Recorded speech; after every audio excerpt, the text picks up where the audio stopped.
estimados televidentes, después de haber escuchado una fracción del mensaje del sermón de Antonio de Montesinos, pronunciado hace 500 años y medio, nos podemos percatar que a través del tiempo y la distancia, sus palabras siguen siendo actuales. Hoy ya no son las autoridades españolas las que están llevándose el oro de nuestros pueblos, sino las empresas transnacionales que en contubernio con los gobiernos de turno y en detrimento de las poblaciones, de muchas poblaciones, que están dejando espejitos mediante las ínfimas regalías que le dejan a estos pueblos del tercer mundo. Contaminan los recursos hídricos, los despojan de sus tierras, ocasionan enfermedades gástricas y respiratorias, y los indígenas hoy siguen siendo objeto de explotación y discriminación en todas las esferas de la vida. Padre Chus, quisiera hacer usted sus comentarios respecto del sermón de la prédica de Montesinos. Muy bien. Quisiera contextualizar de una forma más inmediata el sermón de Montesinos. Los frailes dominicos llegan en 1510 a la Española, es decir, un año antes del sermón de Montesinos, que es el cuarto domingo de Adviento del 1511.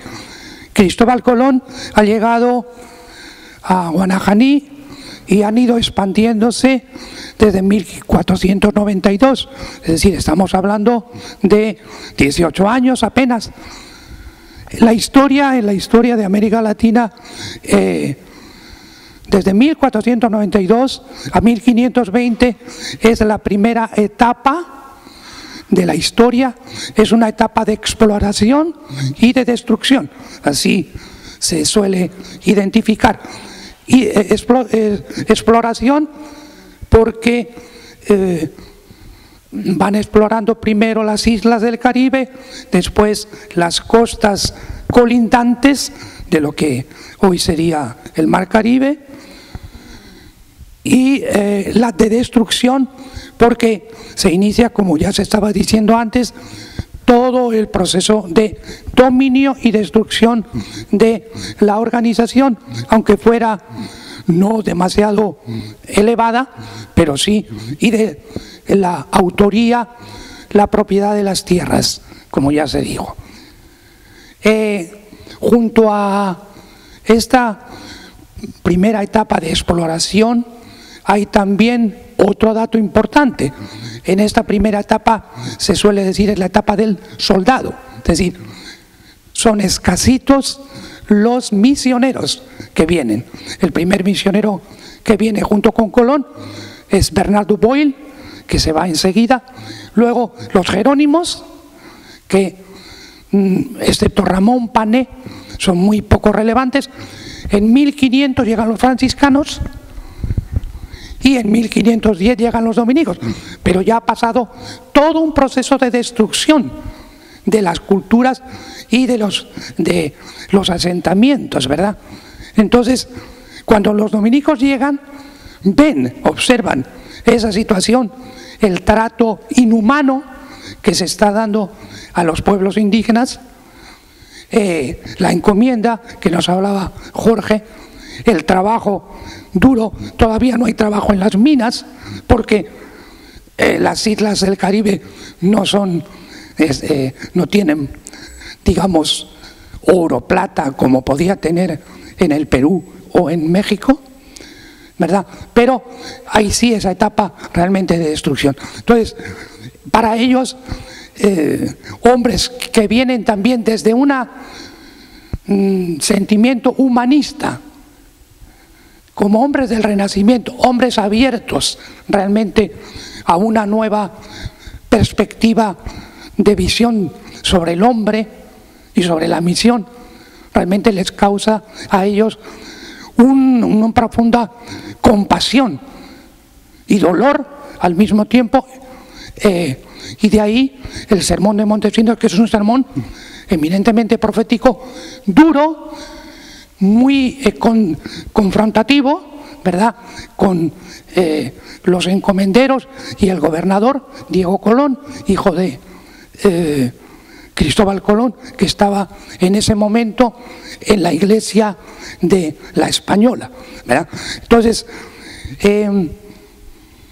por otro lado, la comunidad dominicana es una comunidad eminentemente unida, es una comunidad que asume el criterio de vivir sencillamente, austeramente, para contrastar con el despilfarro o las situaciones de dominio de los encomenderos y los españoles, y con un espíritu humanista, como decíamos antes, eminentemente humanista, ¿verdad? Son hombres del Renacimiento, y posteriormente Bartolomé de las Casas, que estaría en el sermón de Montesinos como un observador y escuchante.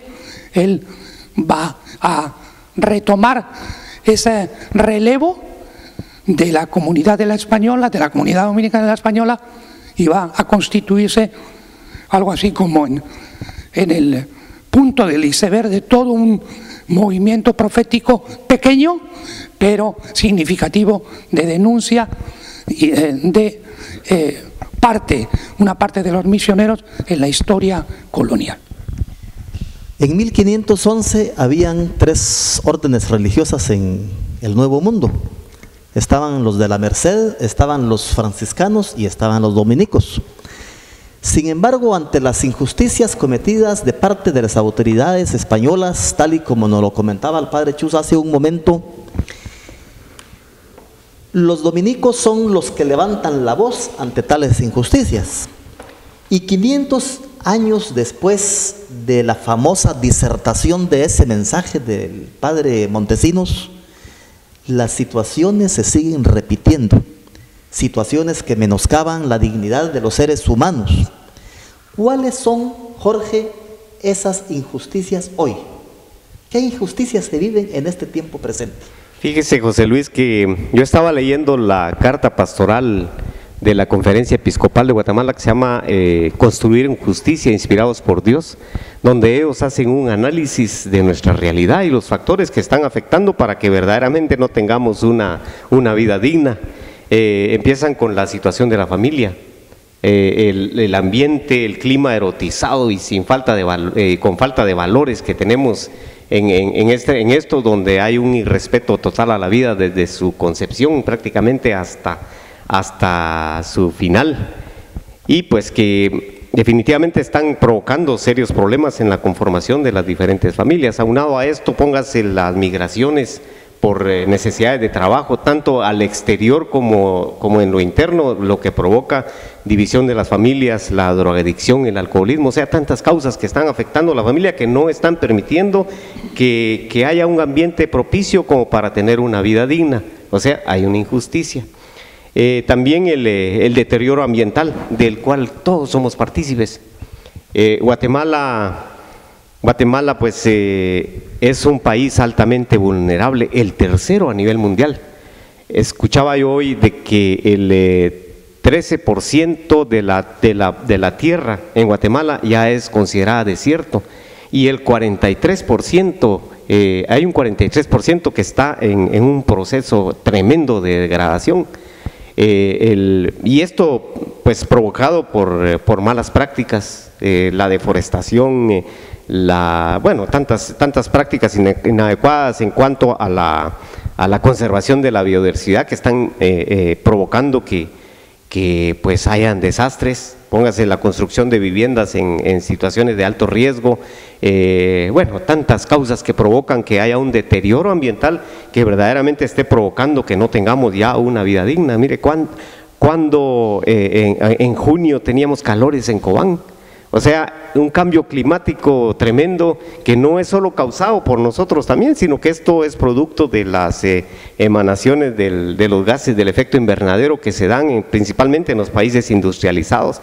Ya no es España ahora, ya son otras naciones que están provocando que hayan injusticias en nuestro planeta, en el ambiente, un deterioro que está provocando que ya las condiciones de vida sean difíciles, más para aquellas personas que están en situaciones graves de pobreza o en situaciones difíciles para su vida. Otro de los factores que están afectando y que provocan mucha injusticia es el crecimiento de la población y el irrespeto a la vida. O sea, ahorita observamos altos índices de mortalidad infantil, tantos casos que se dan en Cobán de muertes maternas. O sea, eso está provocando ya que se den situaciones verdaderamente injustas, que no tengamos seguridad en cuanto a tener una asistencia de salud pues lo más deseable posible. La generalización de la criminalidad y de la violencia, esto se da por diversas causas, pero hay un respeto, hay una falta de respeto total a la vida. Ya no, parece que estuviéramos aplicando aquel término que decía una canción mexicana que decía la vida no vale nada, ¿verdad? Y esto se da en diferentes personas y en diferentes sectores de la sociedad. A diario nos vemos nosotros expuestos a sufrir algún percance, asaltos, asesinatos, violaciones y tantos casos, y tanto que se está dando también en relación a las mujeres, ¿verdad? Ya mencionaba yo otro de los factores que están afectando nuestra realidad y que provocan mucha injusticia, como es la pobreza y la desigualdad, ¿verdad? El no estar trabajando en relación al bien común, ¿verdad? La situación tan especial en la que están tantos guatemaltecos pobres y excluidos en su dolor y en su miseria. O sea, hay situaciones, hay contradicciones muy grandes que están provocando mucha injusticia. Y aunado a esto, aunque no es el principal causante, pero la presencia de un Estado débil y corrupto, ¿verdad? Que no da peces, que no está en la capacidad suficiente como para poder conducir y provocar que hayan mejores situaciones de vida en cuanto a empleo, a salud y el tema de educación, ¿verdad? Un sistema educativo también malo, ¿verdad? Estamos creciendo en calidad, en cantidad, pero no en calidad, ¿verdad? Tenemos el problema que cuando los jóvenes salen, yo lo acabo de vivir en carne propia con uno de mis empleados, se graduó y le ha costado conseguir trabajo. No es nada más de tener el título y que ya uno consiguió trabajo. Y también el sistema educativo es malo porque en la promoción, cuando uno accesa a la universidad, a la cual hay también muy poca accesibilidad, ¿verdad? Pues se da el choque muy grande ahí, van muy mal preparados. O sea, tenemos un sistema educativo de base sumamente malo. O sea, las injusticias están a la orden del día. Estamos viviendo prácticamente las mismas o similares situaciones a los que vivían los nativos en la época en que vivieron los españoles, pero hoy ya no son los españoles. Por ejemplo, mencionábamos el otro día que hoy ya no son los encomenderos, hoy ya son los extorsionistas, ¿verdad? O sea, estamos viviendo un clima tan difícil, situaciones tan difíciles en la cual pues hay mucho que hacer, ¿verdad? Todo esto sumado a que el gobierno posiblemente conoce la norma y la jurisprudencia, pero lamentablemente no tiene políticas públicas en educación, en seguridad y en salud.